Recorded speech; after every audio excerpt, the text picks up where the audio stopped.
नमस्कार दोस्तों, चलिए जानते हैं उत्तर प्रदेश की फटाफट 50 बड़ी खबरों को सिर्फ 10 मिनट में। लेकिन उससे पहले आप यह वीडियो किस जगह से देख रहे हैं हमें कमेंट में जरूर बताएं। गाजियाबाद में बिजली चोरी के खिलाफ अभियान तेज कर दिया गया है। विद्युत निगम की टीम ने छापेमारी के दौरान 24 लोगों को बिजली चोरी करते पकड़ा। इनके खिलाफ कानूनी कार्रवाई की गई है। टीम ने कई क्षेत्रों में जांच कर अवैध कनेक्शन काटे और बकाया वसूली भी शुरू की।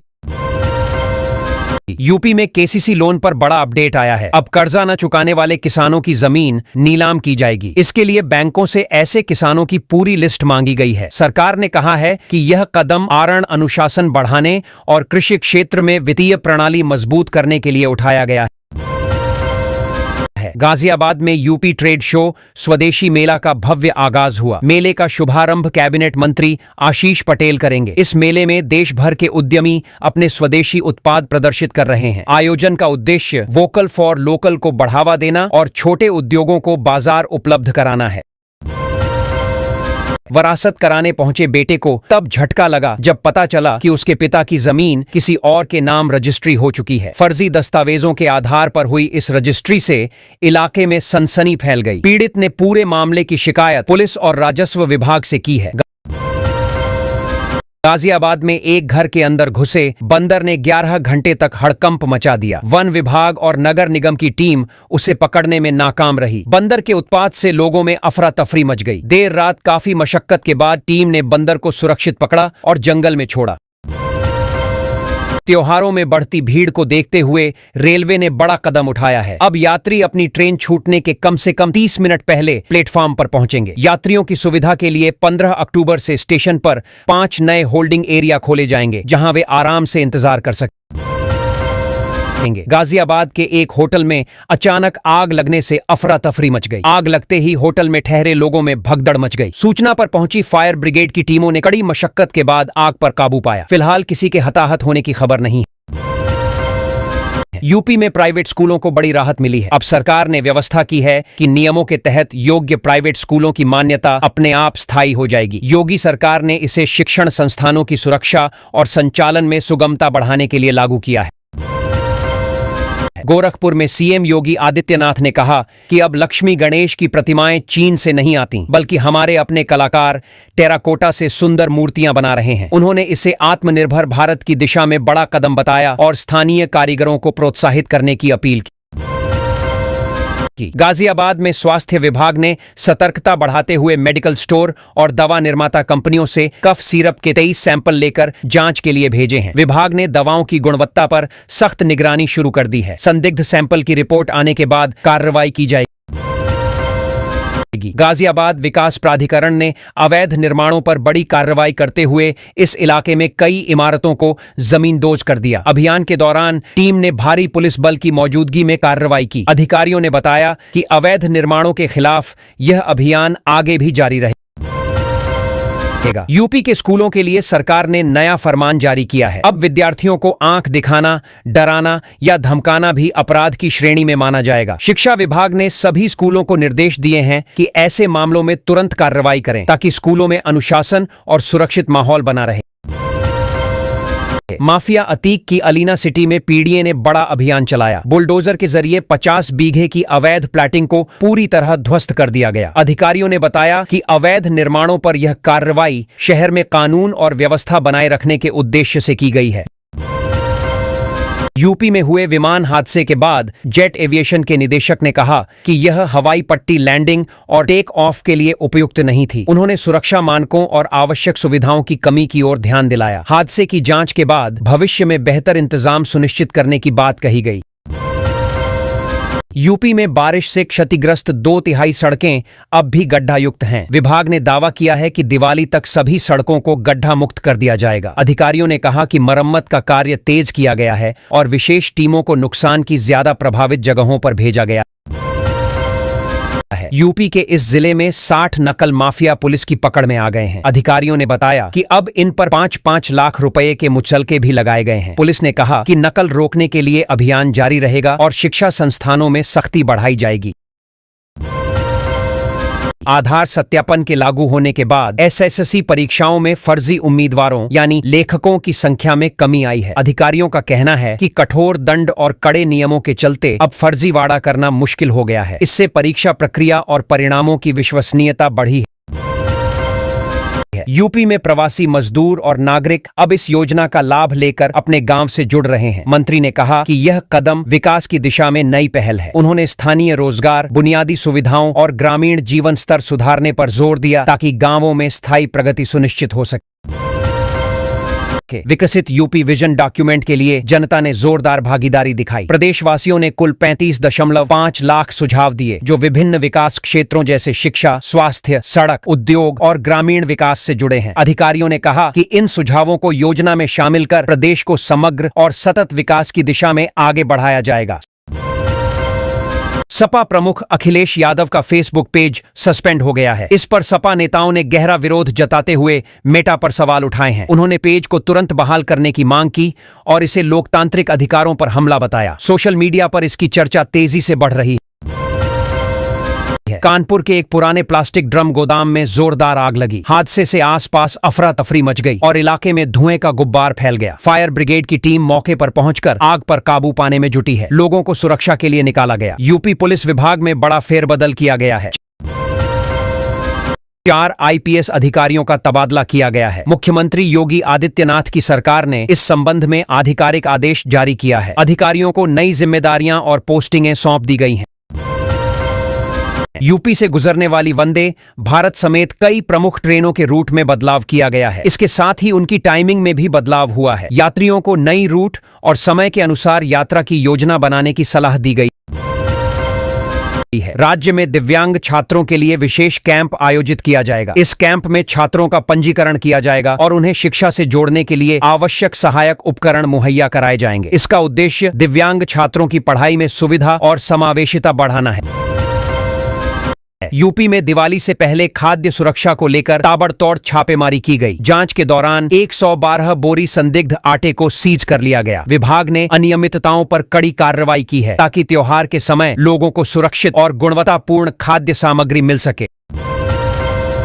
यूपी में कफ सिरप निर्माण में लापरवाही बरतने पर 4 कंपनियों को नोटिस जारी किया गया है। जांच के दौरान पता चला कि इन कंपनियों ने मानक प्रक्रियाओं का पालन नहीं किया और उत्पाद की गुणवत्ता में कमी पाई गई। अधिकारियों ने सुधार और कड़े नियम पालन का निर्देश दिया है। बिहार जा रही ट्रेन में अंग्रेजी शराब की तस्करी करते 5 शातिर तस्करों को पुलिस ने गिरफ्तार किया। यह कार्रवाई ऑपरेशन सतर्क के तहत की गई। आरोपी शराब को छिपा कर ले जा रहे थे। पुलिस ने मामले में जब्त शराब और वाहनों को अपने कब्जे में ले लिया। श्रमिकों को सूचित किया गया है कि सरकारी योजनाओं का लाभ पाने के लिए निर्धारित तारीख तक अपना पंजीकरण कराना अनिवार्य है। समय पर पंजीकरण न कराने वाले श्रमिकों को निष्क्रिय सूची में शामिल कर दिया जाएगा और वे योजनाओं का लाभ नहीं ले पाएंगे। यूपी में फ्लैट खरीदने वालों के लिए बड़ी राहत की खबर है। सरकार ने रजिस्ट्री शुल्क और सर्किल रेट में छूट देने का फैसला किया है। इससे नए घर खरीदने वालों को लाखों रुपए की बचत होगी। रियल एस्टेट सेक्टर में भी नए निवेश की उम्मीद बढ़ी है। यूपी में दर्जनों स्कूलों की मान्यता रद्द होने की तैयारी है। शून्य नामांकन, मानक उल्लंघन और बच्चों की APR ID न बनने जैसी लापरवाहियों पर कार्रवाई तय है। शिक्षा विभाग ने नोटिस जारी किए हैं जिसमें 300 से ज्यादा स्कूलों और मदरसों की मान्यता खतरे में बताई जा रही है। यूपी में अब ठंड तेजी से बढ़ने वाली है। मौसम विभाग के अनुसार अगले कुछ दिनों में न्यूनतम तापमान में 2 से 4 डिग्री की गिरावट दर्ज हो सकती है। पश्चिमी विक्षोभ के प्रभाव से शीतल हवाएं चलेंगी और कई जिलों में कोल्ड डे की स्थिति बन सकती है।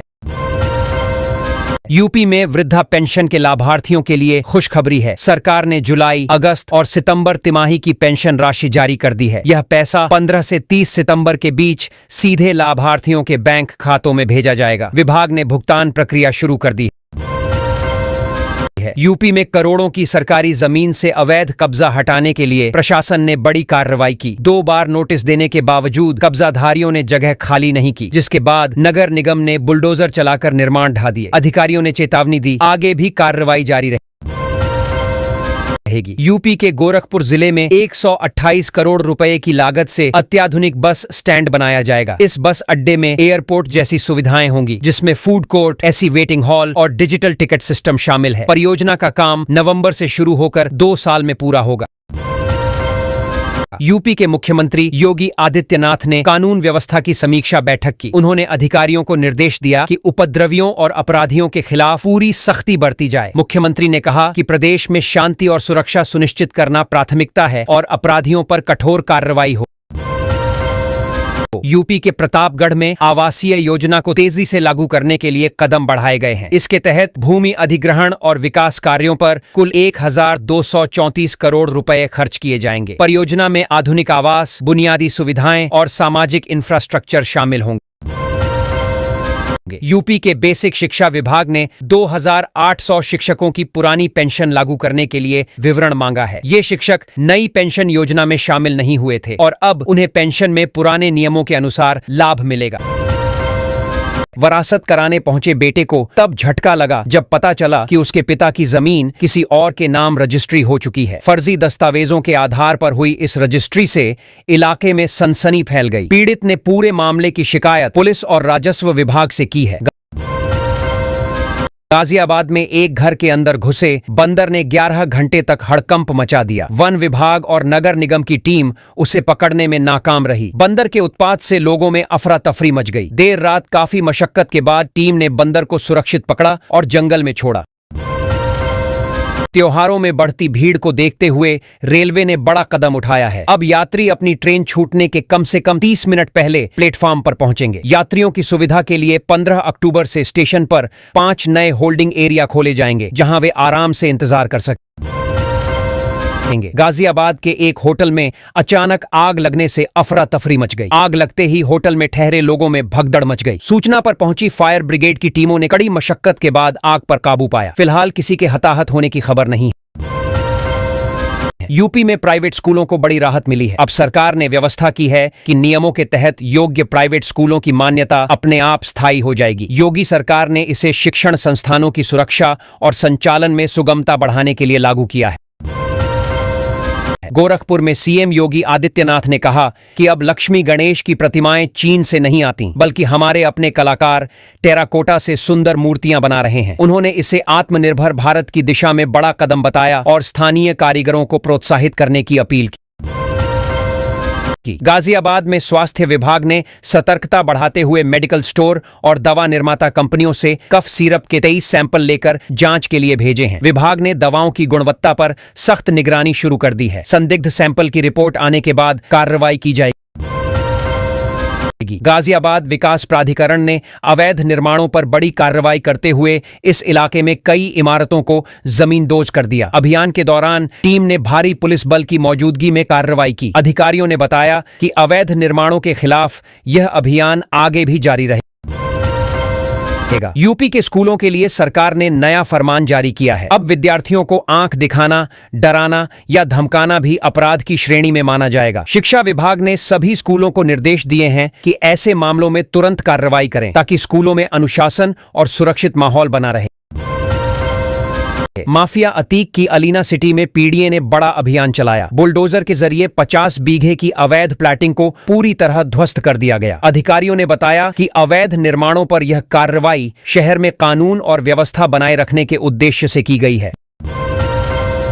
यूपी में हुए विमान हादसे के बाद जेट एविएशन के निदेशक ने कहा कि यह हवाई पट्टी लैंडिंग और टेक ऑफ के लिए उपयुक्त नहीं थी। उन्होंने सुरक्षा मानकों और आवश्यक सुविधाओं की कमी की ओर ध्यान दिलाया। हादसे की जांच के बाद भविष्य में बेहतर इंतजाम सुनिश्चित करने की बात कही गई। यूपी में बारिश से क्षतिग्रस्त 2/3 सड़कें अब भी गड्ढायुक्त हैं। विभाग ने दावा किया है कि दिवाली तक सभी सड़कों को गड्ढा मुक्त कर दिया जाएगा। अधिकारियों ने कहा कि मरम्मत का कार्य तेज किया गया है और विशेष टीमों को नुकसान की ज्यादा प्रभावित जगहों पर भेजा गया है। यूपी के इस जिले में 60 नकल माफिया पुलिस की पकड़ में आ गए हैं। अधिकारियों ने बताया कि अब इन पर 5-5 लाख रुपए के मुचलके भी लगाए गए हैं। पुलिस ने कहा कि नकल रोकने के लिए अभियान जारी रहेगा और शिक्षा संस्थानों में सख्ती बढ़ाई जाएगी। आधार सत्यापन के लागू होने के बाद एसएससी परीक्षाओं में फर्जी उम्मीदवारों यानी लेखकों की संख्या में कमी आई है। अधिकारियों का कहना है कि कठोर दंड और कड़े नियमों के चलते अब फर्जीवाड़ा करना मुश्किल हो गया है। इससे परीक्षा प्रक्रिया और परिणामों की विश्वसनीयता बढ़ी है। यूपी में प्रवासी मजदूर और नागरिक अब इस योजना का लाभ लेकर अपने गांव से जुड़ रहे हैं। मंत्री ने कहा कि यह कदम विकास की दिशा में नई पहल है। उन्होंने स्थानीय रोजगार, बुनियादी सुविधाओं और ग्रामीण जीवन स्तर सुधारने पर जोर दिया ताकि गांवों में स्थायी प्रगति सुनिश्चित हो सके। विकसित यूपी विजन डॉक्यूमेंट के लिए जनता ने जोरदार भागीदारी दिखाई। प्रदेशवासियों ने कुल 35.5 लाख सुझाव दिए, जो विभिन्न विकास क्षेत्रों जैसे शिक्षा, स्वास्थ्य, सड़क, उद्योग और ग्रामीण विकास से जुड़े हैं। अधिकारियों ने कहा कि इन सुझावों को योजना में शामिल कर प्रदेश को समग्र और सतत विकास की दिशा